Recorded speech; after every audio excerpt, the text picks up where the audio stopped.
လေ့ကျင့်ဖို့အတွက်စာပိုက်လေးတွေကိုခေါ်ထည့်လို့ရပါတယ် Microsoft Word မှာလေအဲ့တော့ဘယ်လိုထည့်လဲဆိုတော့ညီမချင်းထိုးပြီးတော့ RAND လို့ရိုက်ပါပြီးတော့ရင်ခွင်းစာလာပြီးတော့ကိုကစာပိုက်3ပိုက်လိုချင်3လို့ထည့်4ပိုက်လိုချင်4လို့ထည့်ပြီးတော့ရင်ခွင်းပိတ်ပြီးတော့ enter ခေါက်လိုက်ရင် random စာပိုက်ပေါ့နော်ကျွန်တော်တို့စာပိုက်4ပိုက်ကြာလာပါလိမ့်မယ်ဒါဒီ software ထဲမှာဒီစာပိုက်လေးတွေခေါ်ထည့်လို့ရတယ်ပေါ့နော်ပြီးတော့ရင်ဒီစာပိုက်တွေကြားထဲမှာကျွန်တော်တို့ break line လေးတွေထည့်ခြင်းလဲဆိုရင်ဘယ်လိုထည့်လဲဆိုတော့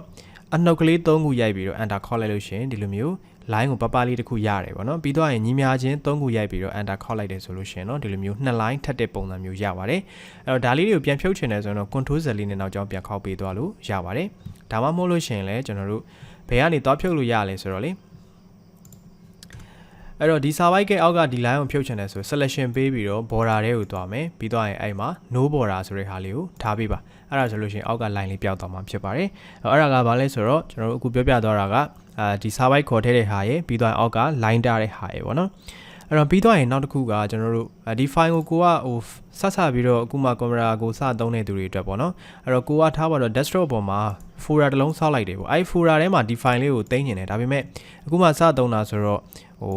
file သိမ်းတဲ့ဟာကိုတည်တည်ချာချာမသိမ်းတတ်သေးဘူးဆိုလို့ရှိရင်ကိုလိုချင်တဲ့ folder ထဲမှာဒီ Microsoft Word file ကိုဘယ်လိုမျိုးရအောင်သိမ်းမလဲဆိုတဲ့နီလန်လေးပေါ့နော်အဲ့ဒါလေးကိုပြောပြမှာဖြစ်ပါတယ်အဲ့ဒါကဘယ်လိုသွားလဲဆိုတော့ကိုက desktop ပေါ်က folder ထဲမှာပဲဖြစ်ဖြစ် file explorer ထဲက C တို့ D တို့အဲ့ထဲက folder တစ်လုံးထဲမှာပဲဖြစ်ဖြစ်ပေါ့နော်ကိုကအရင်ဆုံးစာမရိုက်ခင် Microsoft Word file ကိုအရင်တိစောက်ထားလို့ရပါတယ်အဲ့တော့ကျွန်တော်အခုဒီ folder ထဲကိုဝင်လိုက်မယ်ပြီးတော့ရင်ဒီ folder ထဲမှာကျွန်တော်က file သိမ်းချင်တာပေါ့နော်ဘယ် file ကိုသိမ်းချင်တာလဲဆိုတော့ဆောနာ Microsoft Word file ကိုသိမ်းချင်တာစာတော့မရိုက်သေးဘူးအရင်ဆုံး file စစ်မယ်ပေါ့နော်အဲ့တော့ဘယ်လိုသွားလဲဆိုတော့ right click ထောက်ပြီးတော့ရင် new တွေကိုတွားပြီးတော့အဲ့မှာ Microsoft Word document ဆိုတဲ့ဟာလေးကိုယူပေးလိုက်လို့ရှိရင်ဒါ Microsoft Word file ကိုအရင်ဆုံးဒါတိစောက်လိုက်တာဖြစ်ပါတယ်အဲ့တော့တိစောက်လိုက်ပြီးမှကျွန်တော်တို့ဒီ file ကိုတပည့်ကလေးနှိပ်တယ်ပြီးတော့မှအဲ့ထဲမှာစာသွားရိုက်မယ်ပြီးရင်ဘာလုပ်မလဲ control s နဲ့သိမ်းပေးမယ်ဒါဆိုလို့ရှိရင်ကျွန်တော်တို့ file ကိုလိုချင်တဲ့ folder ထဲမှာအရင်သိမ်းထားတာဖြစ်တဲ့အတွက်နေရာမှားသိမ်းပါတယ်မစိုးရိမ်ရတော့ပါဘူးနော်နောက်ပြီးတော့ရင်ကျွန်တော်တို့စာပိုက်တွေကို selection ပေးတဲ့အခါမှာလေ selection ပေးပုံပေးနည်းတွေကကျွန်တော်တို့အမျိုးမျိုးရှိပါတယ်အဲ့တော့ကျွန်တော်စာပိုက်ကို3ပိုက်ဒီမှာယူလိုက်မယ်အဲ့တော့ဒီထဲမှာရှိတဲ့စာတွေအကုန်လုံးကို selection ပေးခြင်းတဲ့အခါမှာ control ကိုသုံးပါတယ်ဒါကတနည်းပေါ့နောက်ပြီးတော့ရှေ့မှာ cursor ချပြီးတော့ shift ဖိမယ်စာပိုက်ကနောက်ဆုံးမှာတစ်ချက်နှိပ်လိုက်ရင်လေဒီစာပိုက်တွေကို selection ဖြစ်တယ်ပေါ့နော်နောက်ပြီးတော့ရင်လက်ကနေဖိဆွဲမယ်ဆိုလဲရပါတယ်နောက်ပြီးတော့ရင်ကျွန်တော်တို့ဒီဇကစုတစုကို selection ပေးမယ်ဆိုရင်အဲ့ဇကစုထဲမှာကျွန်တော်တို့ double click နှိပ်လိုက်ရုံနဲ့ဒီဇကစုတစုလုံးကိုကျွန်တော်တို့ selection ပေးသွားတယ်ပေါ့နော်စာပိုက်ဒီမှာ3ပိုက်လုံး sorry စာပိုက်တစ်ပိုက်လုံးကိုကျွန်တော်တို့ selection ပေးမယ်ဆိုရင်တော့ဒီစာပိုက်ထဲမှာ treble click ပေါ့နော်3ချက်ဇက်တိုက်မြန်မြန်နှိပ်ပေးရပါမယ်1 2 3ဆိုတော့ဒါဆိုလို့ရှိရင်ဒီစာပိုက်ကိုဒါ selection ပေးသွားပြီဖြစ်ပါတယ်ဆိုတော့အဲ့ဒီ selection ပေးတဲ့နည်းလေးတွေလည်းကျွန်တော်ပြောသွားတဲ့အထဲမှာမသုံးရသေးတဲ့ဟာလေးတွေရှိရင်စမ်းသုံးကြည့်လို့ရပါတယ်အဲ့တော့နောက်ပြီးသွားလို့ရှိရင် table ဆွဲမယ်ပေါ့နော် table ဆွဲတဲ့အခါမှာကျွန်တော်ပုံမှန်ဆိုရင် insert ပြီးသွားရင် table တွေက insert table မှာကိုလိုချင်တဲ့ row column ရေးအတွက်ရိုက်ထည့်ပြီးတော့သွားတယ်ဆိုတော့အဲ့လိုမျိုးမသွားခြင်းလည်းရတယ်နောက်တနည်းကဘာလဲဆိုတော့ကျွန်တော် comma ခံပြီးတော့ဆွဲမယ်ဆိုလည်းရပါတယ်အဲ့တော့ number ပေါ့ name ပေါ့ quantity ပြီးသွားရင် price ဒါကျွန်တော် voucher ပုံစံမျိုးလေးရေးလိုက်မယ်ပေါ့နော် number ကအောက်မှာ1 comma name ကိုကျွန်တော် pencil pencil ဆိုပြီးရေးလိုက်မယ် quantity ကို10ခု price ကိုကြတော့100နဲ့ total မှာ1000ဆိုပြီးတော့ကျွန်တော်ရိုက်လိုက်တယ်ပေါ့နော်ဒါကို table ပြန်ဆောက်ချင်လည်းရတယ်အဲ့တော့သူ့ဟာနဲ့သူတော့အတန်းလိုက်လေးတော့ဖြစ်နေရမှာပေါ့နော်အဲ့တော့ဒါဆိုရင်ဒီမှာ number ပြီးသွားရင်ကျွန်တော် name လာတယ်ဂျားလေးတွေထဲမှာ comma ခံထားတယ်အဲ့တော့ D1 က number ထဲကိုဝင်သွားမှာကျင်းသေးပေါ့နော်အဲ့တော့ဒါကိုကျွန်တော်တို့ table ဆောက်တော့မယ်ဆိုရင် selection ပေးတယ်ပြီးတော့ရင် insert တွေက table ဆိုတဲ့ဒီ setting လေးပေါ့နော်ဒီများလေးကိုနှိပ်တယ်ပြီးတော့ရင်အဲ့မှာကျွန်တော်တို့ဘာကိုရွေးမလဲဆိုတော့convert text to table ဆိုတာလေးကိုရွေးပါမယ်ကျွန်တော်စာကနေပြီးတော့ table တိဆောက်မှာပေါ့နော်အဲ့လို table တိဆောက်ဖို့အတွက်ဂျားထဲမှာ space တစ်ချက်စီတွန်းထားပေးမယ်ဆိုလဲရတယ် comma ခံမယ်ဆိုလဲရတယ် tab ခုန်ထားမယ်ဆိုလဲရပါတယ်ကျွန်တော်တို့ comma ကိုသုံးပြီးတော့ဒါ table ပြန်ဆောက်ပြတာပေါ့နော်အဲ့တော့ convert text to table ကိုနှိပ်လိုက်တယ်အဲ့တော့နှိပ်လိုက်တဲ့အခါမှာ तू ကကျွန်တော်တို့ဒီမှာ comma ဂျားထဲမှာခံထားတာဖြစ်တဲ့အတွက် तू က comma ကိုauto ရွေးပေးထားတယ်ပေါ့တကယ်လို့ဂျားထဲမှာ tab တစ်ချက်စီခုန်ပြီးတော့ချားထားတယ်ဆိုရင်တော့ဒီမှာ tab ကို तू auto ရွေးထားပေးလိမ့်မယ်ပေါ့နော် okay ကျွန်တော်ဒီမှာ column ကိုရွေးတယ်ပြီးတော့ okay နှိပ်လိုက်တယ်ဒါဆိုလို့ရှိရင်စာကနေ table ပြန်ဖြစ်သွားပါပြီအဲ့တော့ဒီ table ကိုစာအဖြစ်ပြန်ပြောင်းနေတယ်ဆိုလို့ရပါတယ် selection ဒီ table တစ်ခုလုံးပေးပါပေးပြီးတော့ရင် layout ထဲကိုပြန်လာတယ် layout ထဲကိုလာပြီးတော့ကျွန်တော်တို့အဲ့မှာနောက်ဆုံးမှာပေါ့နော် convert to text ဆိုတဲ့ဟာလေးကိုပြန်နှိပ်ပေးလို့ရတယ်ကျွန်တော်တို့က comma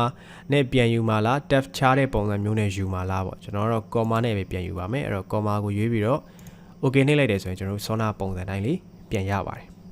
ဟုတ်ပြီနော်ပြီးတော့ဒီမှာကျွန်တော်တို့ဟို formula တွေကို calculate တွက်လို့ရပါတယ်အဲ့ဒါဘယ်လိုလဲဆိုတော့ဥပမာပေါ့ကျွန်တော်2နဲ့3နဲ့မြောက်လိုက်တယ်ဒါမှမဟုတ်လို့ရှိရင်ထားပါတော့2000မြောက်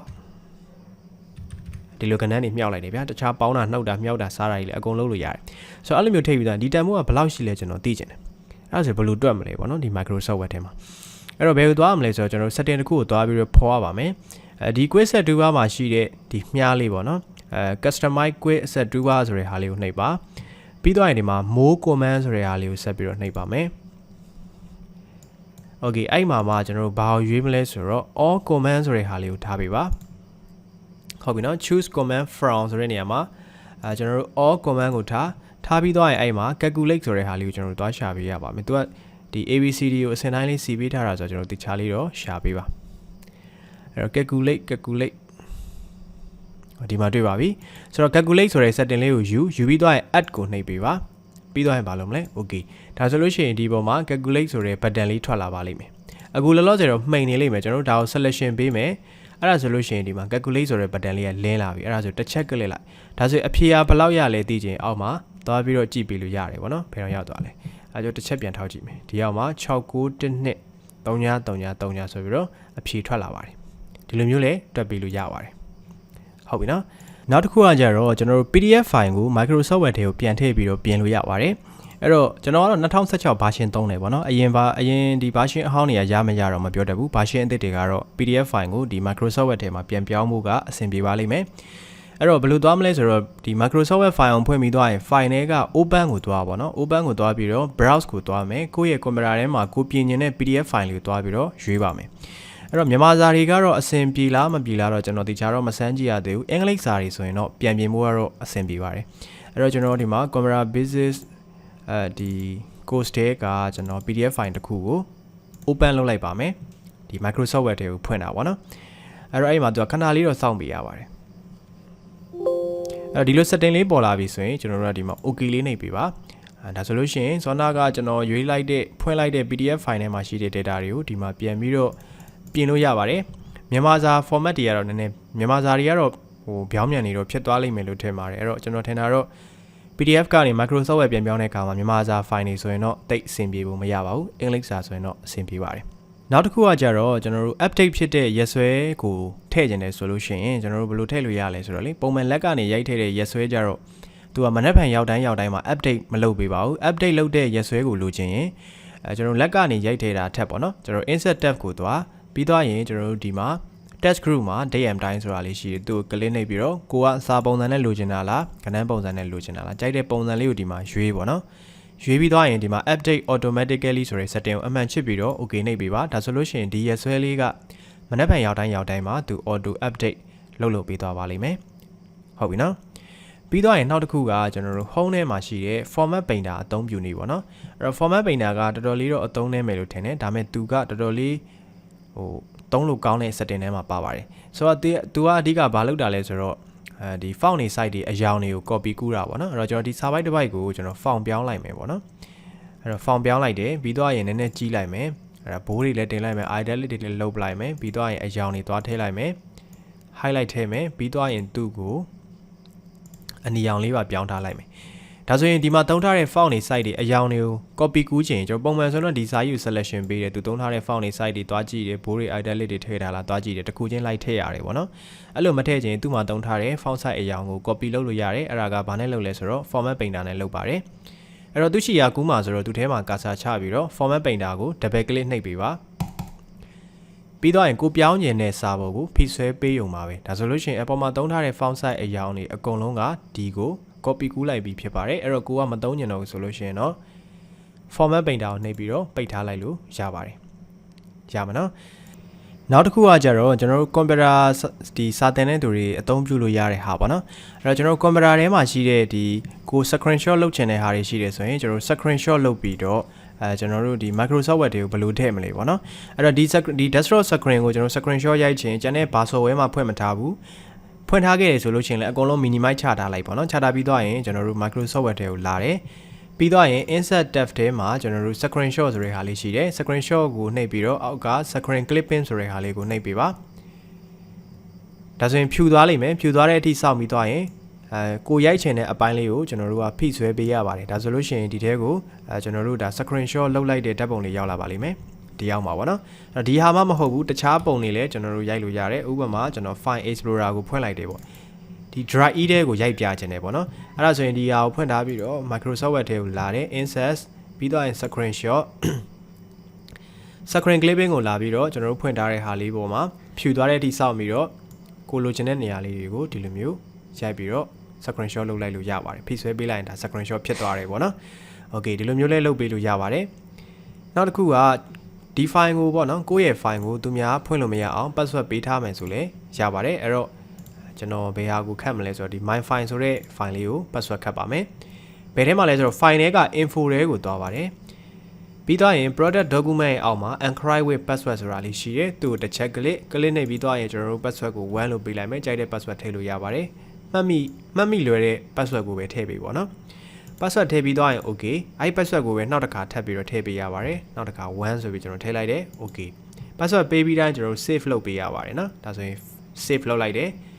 ဒီ file ကိုကျွန်တော်ပိတ်လိုက်တယ်ဒီ file ပြန်ဖွင့်ရင် file ထဲက open ကိုတွားမယ်တွားပြီးတော့အဲ့မှာကျွန်တော်တို့ recent ထဲမှာရှာလို့ရတယ်ပေါ့နော်ဆိုတော့ my file ဆိုတဲ့ဟာလေးကျွန်တော်အဲ့ဒါလေးကိုပြန်ဖွင့်လိုက်တယ်ဆိုတော့ password ကဒီမှာ1ပေးထားတာဆိုတော့1ပြန်ထည့်မယ် okay ပေါ့ password ပြန်ဖြုတ်ချင်ရင်လည်း file ထဲက info တွေကိုတွားပြီးတော့ product document encrypt with password ဆိုတဲ့နေရာမှာ password ကိုပြန်ပြီးတော့ဖြတ်ပေးရမယ်ပြီးတော့ရင် backspace နဲ့ဖြတ်နော်ပြီးတော့ရင် okay နှိပ်ပြီးတော့ save ပြန်လုပ်ပေးပါနောက်တစ်ခုကကြတော့ဒီ Microsoft Word file ကိုဒီအသွင်ပြင်ကိုပေါ့နော်ကျွန်တော်တို့ဒါဒီလိုမျိုးအဖြူနဲ့အပြာနဲ့ပုံစံမျိုးမသုံးကြဘူးအနက်အောင်ပြောင်းနေတယ်ဆိုလဲရတယ်အဲ့ဒါကဘယ်ထဲမှာလဲဆိုတော့ file ထဲကိုသွားရပါတယ် file ထဲကိုသွားပြီးတော့အောက်ဖက်မှာပဲဖြစ်ဖြစ်အပေါ်မှာပဲဖြစ်ဖြစ် account ဆိုတဲ့ဟာလေးကိုရှာပါအဲ့တော့ account ကိုတွေ့ပြီဆိုတာနဲ့ဒီမှာ office theme ဆိုတာလေးရှိတယ်အဲ့မှာကျွန်တော်တို့ decorate ထားကြည့်လို့ရပါတယ် decorate ကတော့ကျွန်တော်တို့ဒါအနက်အောင်နဲ့ခဲအောင်ဆက်တဲ့ဟာပေါ့နော် black ကတော့လုံးဝ black and white ဒီလိုမျိုးသုံးတာပါဒီလိုမျိုးလဲပြောင်းကြည့်လို့ရပါတယ်နောက်တစ်ခုကကြတော့ဒီ Microsoft Word ထဲမှာကျွန်တော်တို့စာကိုအထောင်တရွက်အလဲတရွက်အထောင်တရွက်အလဲတရွက်အဲ့လိုမျိုးတွေလုပ်ချင်တယ်ဆိုလဲရပါတယ်အဲ့တော့အရင်ဆုံးကျွန်တော်ဒီမှာစာပိုက်ကိုအပိုက်30သို့မဟုတ်အပိုက်40လောက်ကျွန်တော်ထည့်လိုက်မယ်ဟုတ်ပြီနော်ပြီးတော့ရင်ကျွန်တော်အလဲထားခြင်းတဲ့စာတွေကို